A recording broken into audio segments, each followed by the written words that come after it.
Hi, and welcome to the Book of Voice. Today, we're continuing our series with growth in Boca Raton. Armand Grossman, a dear friend of mine and a longtime Boca resident who has come on to join us with this series. Thank you so much for joining us, Armand. Always a pleasure, Pete. Great.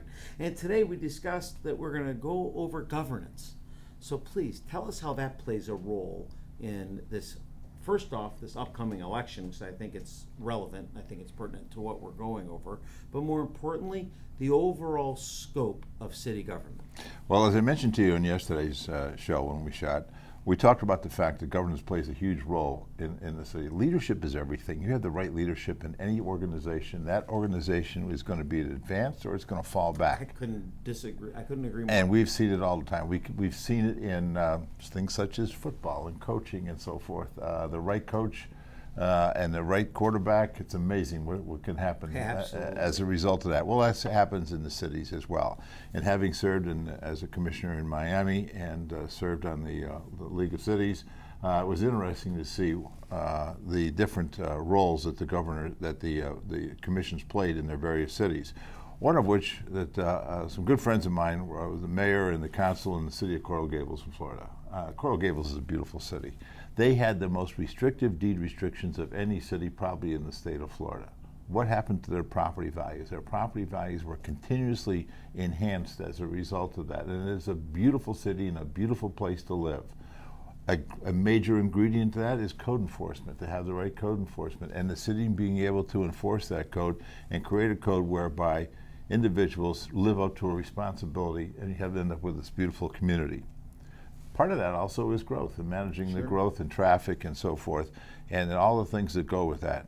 We can be very proud to be in Florida. We've had a very good governor for the last 8 years, and a governor who believes in lower taxes. We have no personal tax, no state income tax. And as a result, people move to Florida because it is a very friendly environment. It's also a good place to open up a business. The result of that is interestingly enough, when there is less tax, there is greater spending. When there's greater spending, there's greater revenue that goes to the government. Yep. So as a result, we see the same thing happening in Washington today. We have an administration that wants to lower taxes, and as a result, revenues are increased. If you raise taxes, you take more money away from the people. When you remove them, their spending power is diminished. They become more burdensome as a result as they become dependent on the state.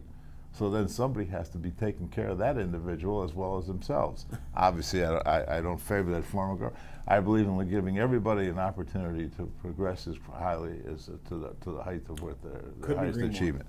And as a result, they become a productive member of society. And of course, that is a great thing. In our local elections, in the municipality, who we elect is very, very important. So is growth an issue? Yeah, growth is certainly an issue. Now, I watched 2 nights ago, we were at the debate, and I found it very interesting as you watched the debate, and you were there, I saw you there. It seemed to be that the same group of people came out and were very vocal on trying to get their voice heard.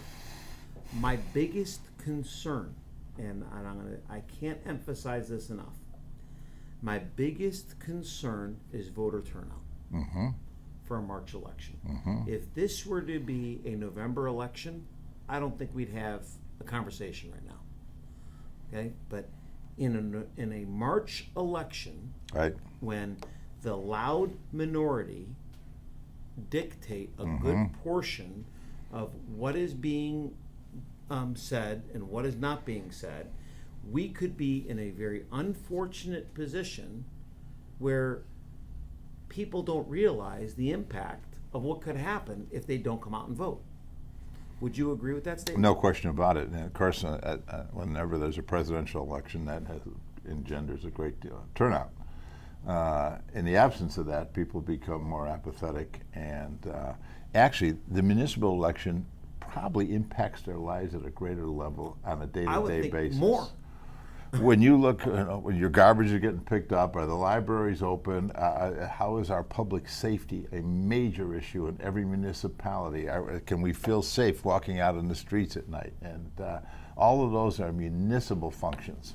I don't honestly know if enough emphasis is put on a day-to-day basis of how our citizens, whether they take advantage or they just take advantage of day-to-day lives, not realizing the amount of effort that goes into the running of our city. Oh, no question. You know, you and I talked in one of our shows in the past. We talked about a property here in Boca Raton, the Wildflower property. Oh my God. And I think that is almost emblematic of which side you were on in that. And I've got friends on both sides, and good friends, people that I genuinely like, who thought that should be a park. Right. I just don't understand that, and I don't get it. For the viewers who are not familiar with this, it's a piece of property that the city bought in 2007 for the purpose of which they were going to lease and make a restaurant. Somehow that didn't happen. Then there was a referendum, and the referendum was worded in such a way that I think people don't realize exactly what they voted for. And you know what's funny? I don't really, and you've heard me say this, I did not care whether or not it was going to be a restaurant or a park. I was okay either way.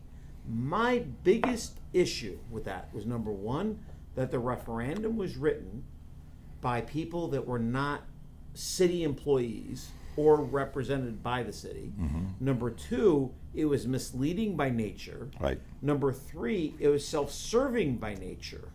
Okay?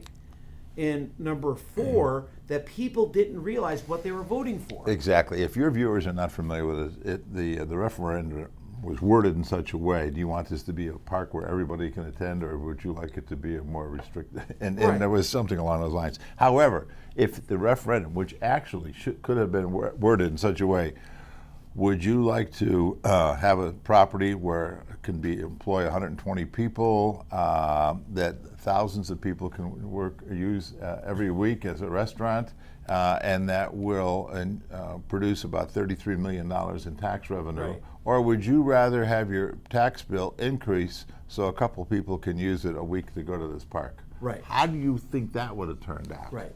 Of course, and it's very clear that we didn't need two more acres of park with an additional 1,600 acres of park already in the city. The tax base is to pay for that service and to pay for that park and increase taxes so few people will ever use that park. Our parks are underutilized as it is. I think it's a very clear decision. And yet there were those who said no, no, no. And so I would be very cautious as to who I elected and find out where they stood on that particular issue. I agree. And Because that may be emblematic of their entire philosophy. I'm not sure it is, but it could be. no growth is not good. No. Okay? If we put ourselves in a position where we halt growth, we are going to go backwards. And things that don't grow, do what? You're either growing or you're dying. And I don't know about you, but I don't want to die. Well, it really is true. And when we talked in our last show about the amount of people that continue to move to Florida and the growth of Florida, which has been just staggering. I mean, it's just the amount of people that continue to come here, not only for the weather, but because of the economic environment which was created by good governance at the state level that made this all happen. Not only happen in terms of the municipalities, but our educational system, our state universities. Some fabulous state universities as a result. Florida wasn't even on the map politically back when I first moved here. Today, Florida is the swing state, and Palm Beach County. And that's before the hanging chad. That was before the hanging chad, exactly. And now we have a winter White House in Palm Beach That's County. right. Pretty cool. Hey, you actually got to go visit? I certainly did. I was on the 6 people were invited to meet the president when he came in for the first time as the president and welcome him to Palm Beach County. What a great honor. I got to tell you, and it's an honor to do that. But when that big bird came in, Air Force One, and you see that fly around and it finally lands and pulls up, and you see United States of America on the side of that plane, it's awe-inspiring. It really is. I'm sure. And then the president came over and said hello to everyone, and in his own inimitable fashion, and it's pretty exciting. There's a lot of activity in Palm Beach County. I'm sure there is. And I think a lot of that's going to impact us, and I think in a very positive way. There's no question. Economically, it's a huge impact. The amount of services alone that are derived from that. But it's not just that. It's what's happening throughout the county. Atlantic Avenue in Delray is becoming the new Lincoln Road. Sure. The prices people are paying.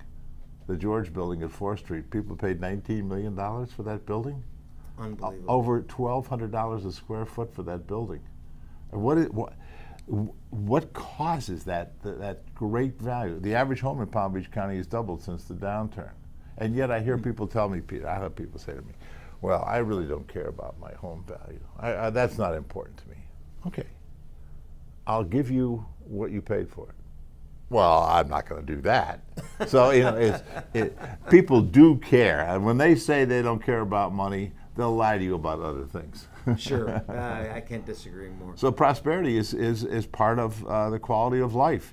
And certainly Palm Beach County offers a great deal of opportunity, not only for people who live here, but people who continue to come here. So proper management of that growth is obviously essential.